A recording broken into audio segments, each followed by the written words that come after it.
دوستو بگ سوچو میں خوش آمدید۔ اسلامی جمہوریہ پاکستان دنیا کا وہ واحد ملک ہے جو اسلام کے نام پر وجود میں آیا۔ پاکستان قدرتی طور پر ایک ایسے خطے میں واقع ہے جو سیاسی، اقتصادی، اسٹریٹجیکلی اور جغرافیائی اعتبار سے انتہائی اہمیت کا حامل ہے، کیونکہ اس کی سرحد مشرق میں ہندوستان، مغرب میں افغانستان، جنوب مغرب میں ایران اور شمال مشرق میں چین سے ملتی ہے، جبکہ اس کے جنوب میں بحیرہ عرب اور گلف آف عمان کے ساتھ 650 میل لمبی ساحلی پٹی واقع ہے۔ پاکستان آبادی کے لحاظ سے دنیا کا 5واں بڑا ملک ہے، جس کی آبادی 22.5 کروڑ سے زیادہ ہے۔ اگر مسلم دنیا کی بات کی جائے تو پاکستان دنیا کا دوسرا سب سے بڑا مسلم آبادی والا ملک ہے۔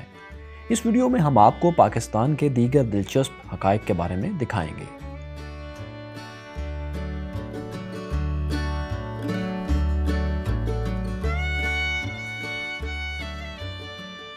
کمپیوٹر ہیکنگ اور وائرس جیسے الفاظ سے آج کون واقف نہیں، لیکن کیا آپ جانتے ہیں کہ دنیا کا پہلا کمپیوٹر وائرس پاکستانی نوجوانوں نے بنایا تھا؟ لیکن یہ وائرس کسی غلط مقصد کے لیے نہیں، بلکہ کمپیوٹر پروگرامز کی غیر قانونی نقل سازی روکنے کے لیے بنایا گیا تھا۔ 1986 میں لاہور سے تعلق رکھنے والے باسط فاروق علوی اور امجد فاروق علوی نے برین نامی وائرس کو تخلیق کیا، جو دنیا کا پہلا کمپیوٹر وائرس تھا۔ اس کا بنیادی مقصد صرف اتنا تھا کہ اگر کسی کمپیوٹر سے سافٹ ویئر کی غیر قانونی کاپی بنانے کی کوشش کی جائے تو یہ وائرس اسی کے ساتھ منتقل ہو جائے اور اس پروگرام کو چلنے ہی نہ دے۔ اس ایجاد کو دنیا بھر میں بہت پذیرائی ملی اور سافٹ ویئر کمپنیز نے اپنی مصنوعات کو غیر قانونی نقل سے بچانے کے لیے ایسے ہی اقدامات کیے۔ لیکن جیسے جیسے کمپیوٹر نے ترقی کی اور اس کا استعمال بڑھا، ویسے ویسے جرائم پیشہ لوگوں نے بھی وائرس تیار کرنا شروع کر دیے اور صرف چند ہی سال میں وائرس تیار کرنا جرائم پیشہ کارروائی بن کر رہ گیا۔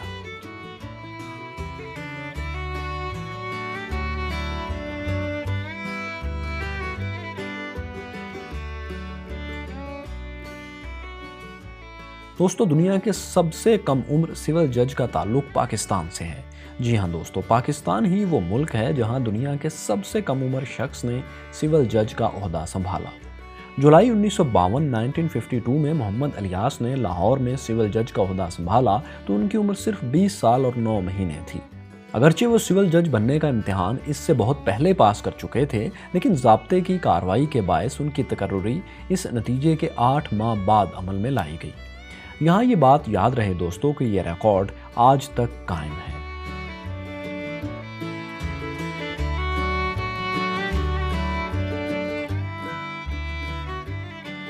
ڈاکٹر نعیم تاج نے ایک بار نہیں بلکہ 2 بار ایسے زبردست کارنامے سر انجام دیے جس سے نہ صرف دنیا حیران ہوئی بلکہ دونوں مرتبہ ان کا نام Guinness book of world record میں شامل کیا گیا۔ پہلا کارنامہ ڈاکٹر نعیم تاج نے جنوری 2012 میں سر انجام دیا، جب انہوں نے جدید ٹیکنالوجی لیبروسکوپی کی مدد سے 70 سالہ رشیدہ بی بی کا کامیاب آپریشن کیا۔ اس آپریشن میں انہوں نے 25.5 سینٹی میٹر بڑا پتا محض 1 سینٹی میٹر کا کٹ لگا کر نکالا۔ اس سے پہلے اتنے بڑے سائز کا پتا بذریعہ لیپروسکوپی نہیں نکالا جاتا تھا۔ اس مایہ ناز ڈاکٹر نے دوسرا کارنامہ 27 ستمبر 2014 کو اس وقت انجام دیا جب انہوں نے محض 4 سال اور 3 ماہ کی عمر کے کم عمر ترین بچے کا لیپروسکوپی ٹیکنالوجی کے ذریعے کامیاب آپریشن کیا۔ اس سے پہلے اس ٹیکنالوجی کے ذریعے اتنی کم عمر کے بچے کا آپریشن پوری دنیا میں نہیں ہوا تھا، سو دونوں بار ان کا نام Guinness book of world record میں شامل کر لیا گیا۔